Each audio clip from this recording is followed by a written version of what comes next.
Did you know the world's longest hiccup spree lasted an astonishing 68 years? Imagine that. Charles Osborne, an American man, started hiccuping in 1922 after a fall. What began as a minor annoyance spiraled into a relentless cycle of hiccups that struck him up to 20 times a minute. Over the decades, he tried everything to stop them, holding his breath, drinking water upside down, even seeking medical help. Surprisingly, he managed to live a relatively normal life, even marrying and raising a family.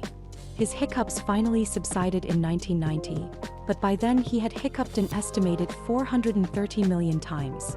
Talk about a unique legacy.